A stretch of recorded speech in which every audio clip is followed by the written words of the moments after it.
जनता जाती है भगवान के दरबार में, और इन्होंने क्या किया कि भगवान ने का सामान उठा ले गए, जो उनके चढ़ावा था वही लेके चले गए।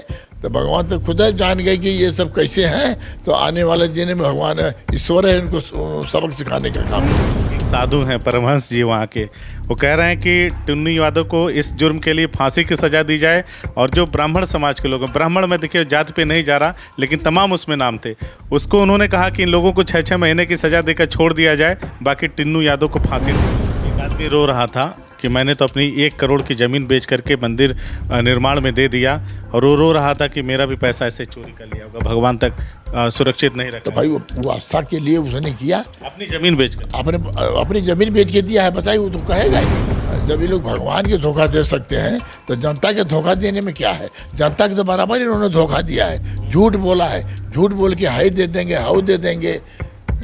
तब ये तरह झूठ बोल करके लालच दे करके वोट लेने का काम किया है।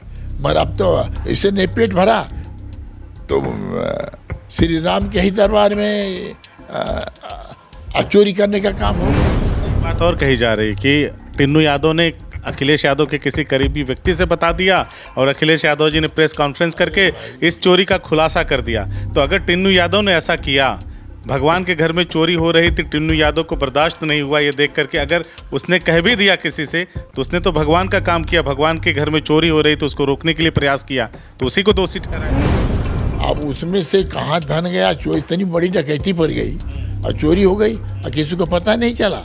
हम तो यही कहना चाहेंगे, जनता की आस्था पर आपने ठेस पहुँचाया है, और जनता ने जब कोई दिया तो दान दिया है, दूर दूर से लोग आकर के दान दिया है, मगर आपको डकैती करने के लिए नहीं कहा था।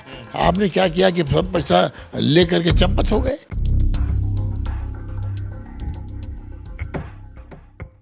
समाजवादी पार्टी के नेता और 9 बार के विधायक सदर से दुर्गा प्रसाद यादव जी हमारे साथ हैं, जो कि अखिलेश यादव की 12 से 17 के दरमियान जो सरकार थी उसमें आप कैबिनेट मंत्री रहे।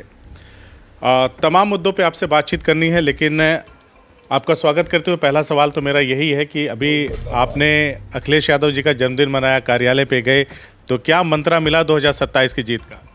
देखिए, हम लोग तो जन्म माननीय राष्ट्रीय अध्यक्ष जी का जन्मदिन था, तो उस दिन हम लोग बधाई देने, शुभकामनाएं देने के लिए गए थे। उन्होंने उस दिन कोई ऐसी बात नहीं हुई, बस इतनी करताओं कि उन्होंने कहा कि जाइए अपने यहाँ गांव-गांव जाइए, और सरकार बनानी है पीडीए की, तो बूथों पर जाके मेहनत करो और सरकार बनाओ, फिर बाद में जो होगा देखा जाएगा, पहले तुम जाके करो। जैसे होता ना है कि किसी का जन्मदिन होता है या सालगिरह होती है तो लोग उपहार देते हैं, तो आप लोगों ने क्या कहा अखिलेश जी से कि 2027 में सरकार बनाने के लिए किस तरह से आप लोग प्रयास कर रहे हैं, मेहनत कर रहे हैं? तो भाई हम लोग तो बधाई भी दिए, शुभकामनाएं दिए, और हम लोगों ने यही हमने कहा कि आप ईश्वर से प्रार्थना करते हैं कि आपकी लंबी उम्र की कामना करते हैं, और 2027 में अब की बार किसी तरह से पीडीए की सरकार बनाना है और उत्तर प्रदेश के मुख्यमंत्री आपको बनाना है। और अखिलेश जी ने कुछ नहीं कहा आप लोगों से कि जाइए आप लोग मेहनत करिए, दबा करके मेहनत करिए और मुझे सीएम बनाइए इस बार, क्योंकि बहुत ज़्यादा वक्त हो गया है, उत्तर प्रदेश को विकास की पटरी पे लाना है? कोई बात इस तरह की कही उन्होंने?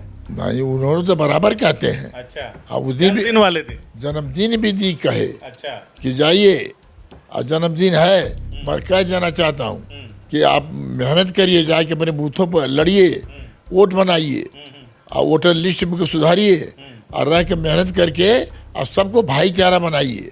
हाँ, चाहे पीडीए के जितने लोग हमारे हैं उनको ले करके साथ चलिए, और 2027 में सरकार पीडीए की बनना है, और सरकार बनेगी, सब काम होगा, कोई नहीं करेगा। सरकार बनेगी तो सब काम होगा।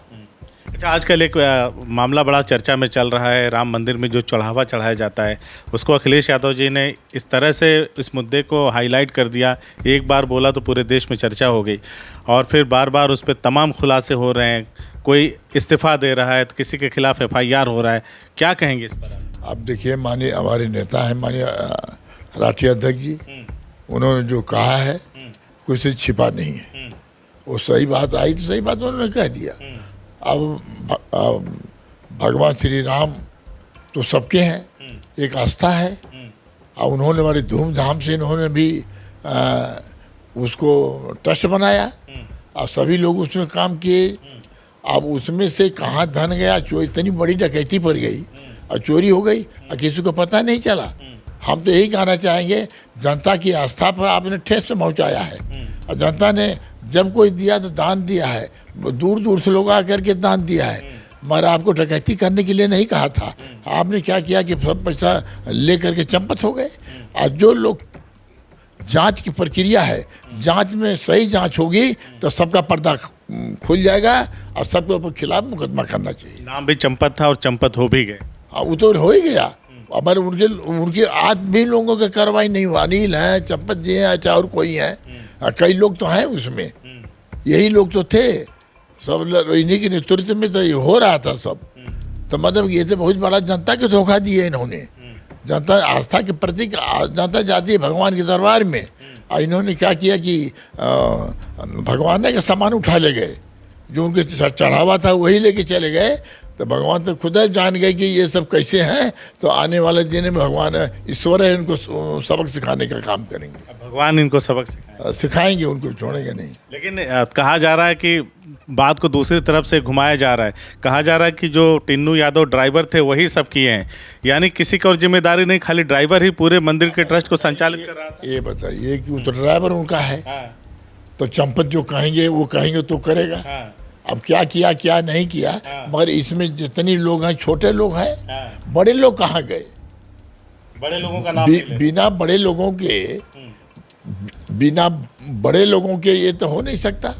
तो इसमें तो सबका ही लोगों का हाथ है। अब तो जांच चल रही है, भाई जांच करा रहे हैं। SIT की रिपोर्ट आपके देखिए, संजय सिंह ने देने के भी काम किया है, मीडिया के सामने रखने का काम किया है। उसमें यही नहीं, जमीनों का घोटाला हुआ है बहुत। वो तो अगर सही जांच हो जाए तो सबका पर्दा खुल जाएगा कि कैसे कैसे लोग हैं। ये तो जब ये लोग भगवान के धोखा दे सकते हैं तो जनता के धोखा देने में क्या है? जनता के तो बराबर इन्होंने धोखा दिया है, झूठ बोला है, झूठ बोल के हाई दे देंगे, हाउ दे देंगे। तब ये तरह झूठ बोल करके, लालच दे करके वोट लेने का काम किया है। मगर अब तो इसे नहीं पेट भरा तो श्री राम के ही दरबार में चोरी करने का काम हो गया, संभाल गायब हो गया। अब कैसे भक्तों का भरोसा रहेगा इन लोगों पे कि भगवान के भी चढ़ावे को अगर कोई गायब कर दे, इस तरह से चोरी हो जाए? तो नहीं, सुनने में आया है कि जो चढ़ावा पहले होता था उसे बहुत कम हो गया। ना? तो हम जब कम हो गया, जब आस्था ही खत्म हो जाएगी लोगों की। ये तो ऊपर वाले की मर्जी है कि ये लोग, इनका तो पर्दाफाश हो गया, पता नहीं कब से ये लोग कर रहे थे लोग। कहीं कहीं तो दिखाएगा, पेपर में निकला था कि कहीं के मतलब 20,000 करोड़ गायब है। तो हर लोग तो बयान दे रहे हैं। अच्छा, एक बात और कही जा रही कि टिन्नू यादव ने अखिलेश यादव के किसी करीबी व्यक्ति से बता दिया और अखिलेश यादव जी ने प्रेस कॉन्फ्रेंस करके इस चोरी का खुलासा कर दिया। तो अगर टिन्नू यादव ने ऐसा किया, भगवान के घर में चोरी हो रही थी, टिन्नू यादव को बर्दाश्त नहीं हुआ ये देख करके, अगर उसने कह भी दिया किसी से, तो उसने तो भगवान का काम किया, भगवान के घर में चोरी हो रही तो उसको रोकने के लिए प्रयास किया, तो उसी को दोषी ठहराया जा रहा है।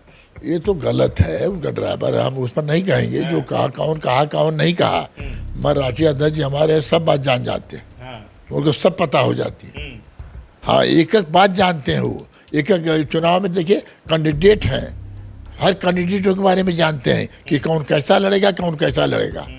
तो उसमें नहीं है, वो तो भगवान के दरबार में जब ऐसा हुआ है, उनको जानकारी हुई तो अपनी बात कह दिया उन्होंने। अगर टिन्नू यादव की ही बात की जाए तो टिन्नू यादव ने ये जानकारी देके ठीक किया कि नहीं किया?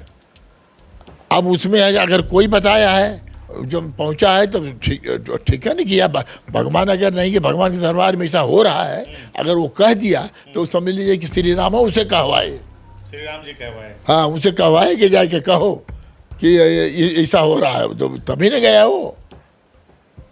तो ये एक साधु हैं परमहंस जी वहाँ के, वो कह रहे हैं कि टिन्नू यादव को इस जुर्म के लिए फांसी की सज़ा दी जाए, और जो ब्राह्मण समाज के लोग हैं, ब्राह्मण में देखिए जाति पे नहीं जा रहा, लेकिन तमाम उसमें नाम थे, उसको उन्होंने कहा कि इन लोगों को 6-6 महीने की सज़ा देकर छोड़ दिया जाए, बाकी टिन्नू यादव को फांसी दे दिया जाए। हाँ, क्योंकि गलती वही सब किया है।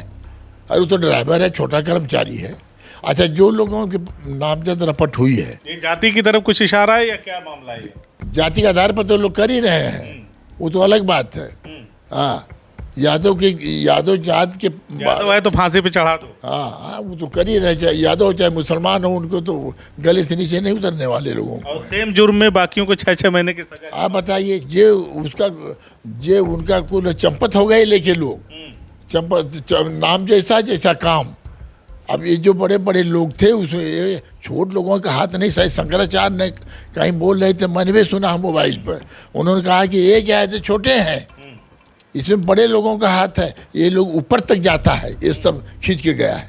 तो जो जैसा विचार है जिसका सब लोग बोल रहे हैं, तो हम लोग भी सुन रहे हैं इस बात को, मगर जब आस्था है भगवान की, श्री राम के दरबार में आस्था है, तो जब सबकी आस्था है, तो जब चढ़ रहा है, चढ़ावा आज दूर दूर से लोग दे रहे हैं, कोई करोड़ों दिया तो कोई हजारों दिया, कहीं कुछ दिया, इतनी रुपया, इतना जेवर हीरा सब चढ़ाने का काम किया गया, ये गायब हो गया, तो वो ये दोषी कौन है? एक आदमी रो रहा था कि मैंने तो अपनी 1 करोड़ की ज़मीन बेच करके मंदिर निर्माण में दे दिया, और वो रो रहा था कि मेरा भी पैसा ऐसे चोरी कर लिया होगा, भगवान तक सुरक्षित नहीं रखा। तो भाई वो आस्था के लिए उसने किया, अपनी ज़मीन बेच कर, अपनी ज़मीन बेच के दिया है, बताइए, वो तो कहेगा ही। अब फिर ये लोग ले के आज निर्देश हो गया कि पूरा जब मंदिर बन रहा था तो ये लोग पूरा ले करके घूम घूम के चंदा मांगे कि नहीं मांगे। हमारे यहाँ आजमगढ़ में मांग रहे थे, हर जगह मांगा, पैसा मांग के लेके गए थे। तो ये लोग बना है, अब कैसे कैसे ट्रस्ट बनाए ये लोग, ट्रस्ट में कौन लोग थे ये सबको पता है कि ट्रस्ट में कौन लोग थे। तो ये इसी तरह से नहीं, ये जब हम तो यही साफ कहेंगे कि जब ये जिसमें आस्था है प्रभु श्री राम में, और जब उनके दरबार में और उन्हीं के सामान चढ़ावा, उन्हीं के चढ़ावे में वो लेके गायब कर दिए हैं, कई हजार करोड़ गायब हो गया, तो इससे बड़ी बात क्या हो सकती है? तब जब उनको धोखा दे के जा रहे हैं तो जनता को तो बराबर धोखा दिया है। उनको धोखेबाज लोग हैं, अधर्मी लोग हैं, ये लोग खाली इस तरह से करके धन उगाही करने का काम करते हैं। विधायक जी, आप लोग तो विधानसभा में बैठते हैं, जहाँ पे नियम कानून बनाते हैं, आप लोग के भी उसमें सहभागी रहते हैं। जो कानूनी कार्रवाई हो रही है इस मामले में, जो FIR दर्ज हुई है, जो गिरफ्तारियां हो रही हैं, जो धन प्राप्त हो रहा है जगह जगह से, आप इस कार्रवाई से संतुष्ट हैं कि सही दिशा में कार्रवाई हो रही है? हो रही है, मगर जिस तरह से होना चाहिए नहीं हो रही है। नहीं, ये हम कहेंगे, अभी तो छोटे छोटे लोगों को करने का काम कर रहे हैं। जांच वो होगी कि अंदर तक जाएं और देखें कि जिसका हाथ है, उसको सबके खिलाफ रिपोर्ट दर्ज करके उनको जेलों में बंद करना चाहिए। कोई हो, जो ईश्वर का नहीं हो तो किसका होगा भाई? वो किसी की नहीं हो सकता। जनता को तो गुमराह करने का काम करते हैं। एक बार उन्होंने कहा जब शुरू में कि जब काला धन मंगाएंगे और खाते में 15-15 लाख रुपया लोगों को देने का काम करेंगे। तो एक अमित शाह से मैंने सुना था मोबाइल पर कि अमित शाह ने कहा कि वो लोग पूछे कि आपने तो पहले वादा किया था कि 15-15 लाख रुपया, कहना अरे तो चुनावी जुमला है। हाँ, चुनावी जुमला है, तो जनता गरीब का समझ के इस तरह से जुमलाबाजी करेंगे आप, हैं? तो ये कोई बात हुई? अरे जो बात करिए, जो कह रहे हैं जनता के बीच उसको करके दिखाइए। समाजवादी पार्टी की सरकार रही है तो जो माननीय अखिलेश यादव जी, माननीय नेताजी ने जो कहा उसको पूरा करके दिखाने का काम किया है, विकास किया है, गरीबों के लिए कोई न कोई योजना लागू करके उनके लाभ पहुंचाने का काम किया। क्या तू सच में जा रही है? नहीं, तू पापा को तो जानती है ना? पता नहीं, बचपन से मुझे डॉक्टर बनना है, मेरा सपना अधूरा रह भी जाए तो यहाँ किसे फर्क पड़ता है? दीदी, मुझे फर्क पड़ेगा, बहुत मजा आएगा। तेरी तो अरे अरे अरे अरे अरे अरे ऐसे कैसे मेरी गुड़िया का सपना अधूरा रह जाएगा? वो तो सबसे बड़ी डॉक्टर बनेगी। बाबा, उसके लिए घर से दूर जाना पड़ता है। और अगर मैं कहूँ अब कहीं दूर जाने की जरूरत नहीं, तो आकाश इंस्टीट्यूट लेके आए नीट और जेईई की तैयारी अब हमारे घर के पास। अब हमारी बिटिया भी डॉक्टर बनेगी और हमारे शहर का नाम आकाश तक पहुँचाएगी। बाबा, मैं भी आकाश से तैयारी करके इंजीनियर बनूंगा। आकाश इंस्टीट्यूट लेके आए हैं 36 सालों के तजुर्बे के साथ नीट और जेईई की शानदार तैयारी का मौका अब आपके घर के पास, आपके अपने शहर में।